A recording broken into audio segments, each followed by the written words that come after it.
Assalamualaikum warahmatullahi wabarakatuh. Perkenalkan, nama saya Ahmad Yusri Al-Faruq. Jadi di sini saya akan menjelaskan tentang yang pertama, cara kerja aplikasi berbasis web serta mail server. Yang kedua, bagaimana mekanisme pengamanan pada web server. Kemudian yang ketiga, cara menguji pengamanan web server. Yang keempat, manfaat penetration testing. Yang kelima, bagaimana langkah-langkah penetration testing.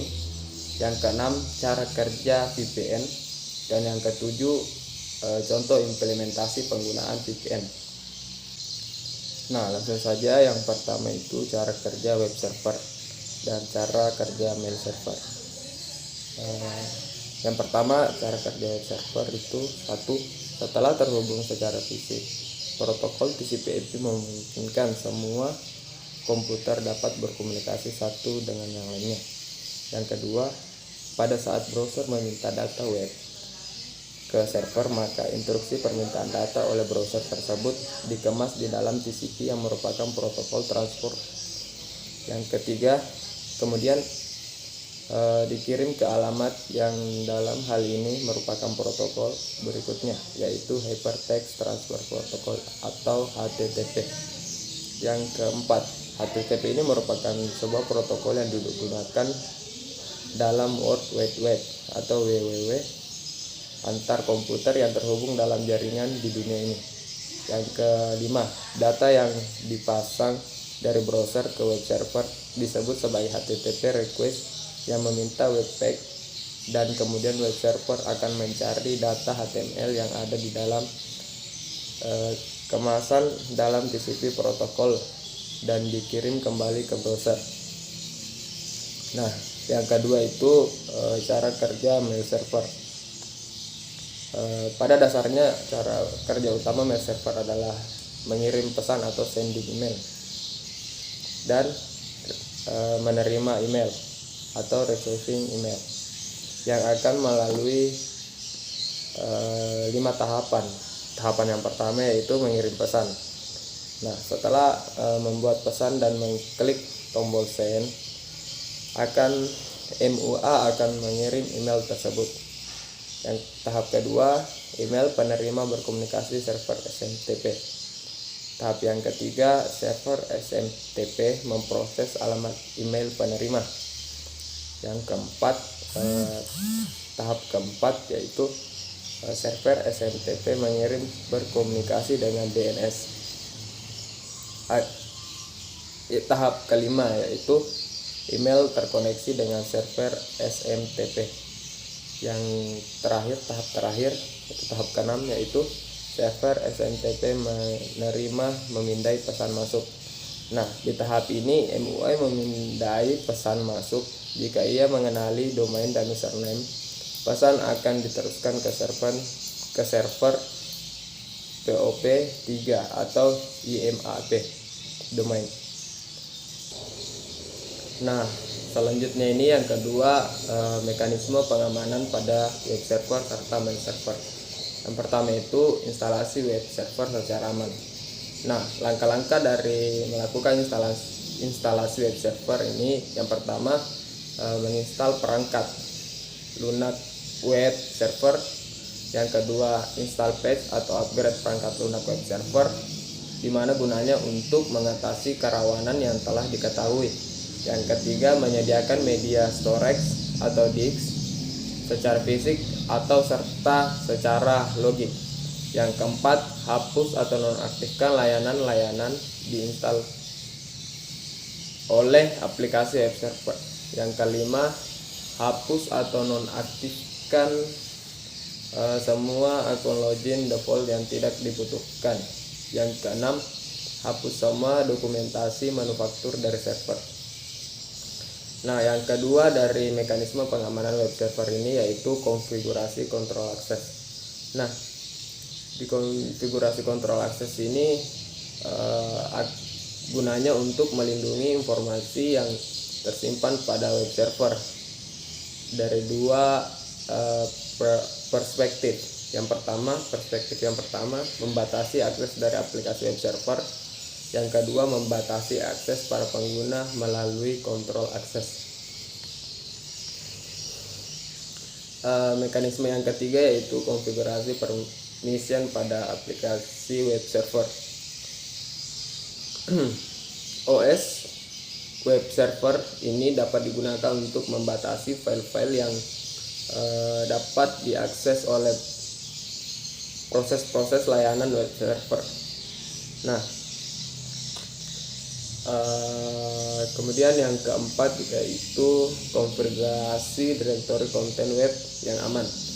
Nah, langkah-langkah yang dibutuhkan untuk membatasi akses ke suatu direktori file.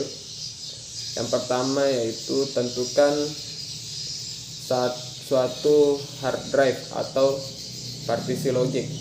Yang kedua, tetapkan suatu direktori tunggal khusus untuk seluruh skrip atau program eksternal yang dieksekusi sebagai bagian dari konten web. Yang ketiga itu langkah-langkahnya, nonaktifkan eksekusi skrip yang tidak secara khusus berada di bawah kontrol dari akun administratif. Yang keempat, menonaktifkan penggunaan hard links atau symbolic link. Yang kelima, definisikan suatu matriks akses konten web yang lengkap. Nah, mekanisme pengamanan pada web yang kelima yaitu Uniform Resource Identification SURS, yang dimana merupakan sebuah teknologi pengalamatan di mana URL diciptakan. Secara teknis, URL ini merupakan suatu subbagian dari URI. Kemudian mekanisme yang keenam yaitu mengendalikan dampak web atau bots pada web server.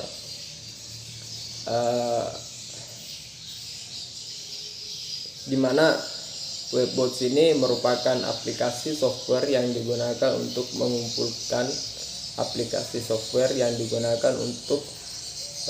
menganalisis dan mengindeks sebuah konten web.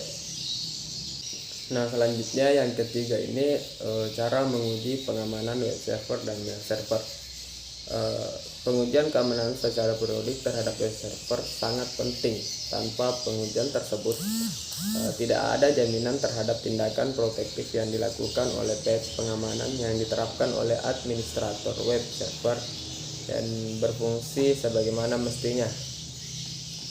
Nah, selanjutnya ini adalah tahapan-tahapan pengujian pengamanan web server. Tahapan pertama itu scanning kerawanan, yang dimana adalah upaya mengidentifikasi kerawanan dalam host yang dipindai. Nah, scanning kerawanan ini mempunyai kemampuan. Yang pertama, mengidentifikasi host yang sedang aktif pada jaringan. Yang kedua, mengidentifikasi layanan aktif pada komputer yang rentan. Kemudian yang ketiga yaitu mengidentifikasi program aplikasi. Yang keempat, mengidentifikasi sistem operasi. Kemudian yang kelima itu mengidentifikasi kerawanan yang terlihat dari sistem operasi dan aplikasi yang ditentukan. Kemudian yang keenam, melakukan uji keputusan sesuai dengan petunjuk penggunaan aplikasi kebijakan pengamanan. Nah, selanjutnya tahapan kedua pengujian pengamanan web server itu yaitu penetration testing.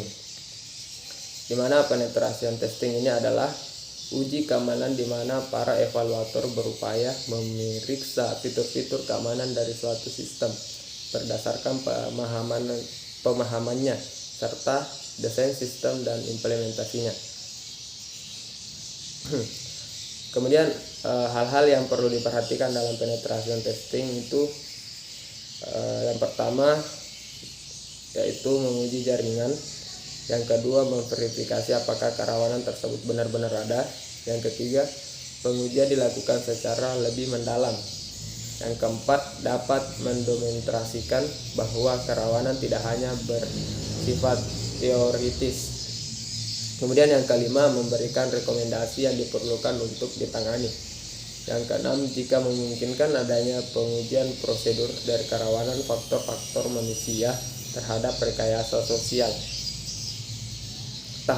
Kemudian tahapan terakhir dalam pengujian pengamanan web server itu yaitu remote administration pada web server. Kemudian administrasi dan update konten suatu web server dari jarak jauh dapat dilakukan hanya setelah dilakukan pertimbangan secara cermat terhadap resiko-resiko yang mungkin timbul. Selanjutnya yaitu manfaat penetration testing.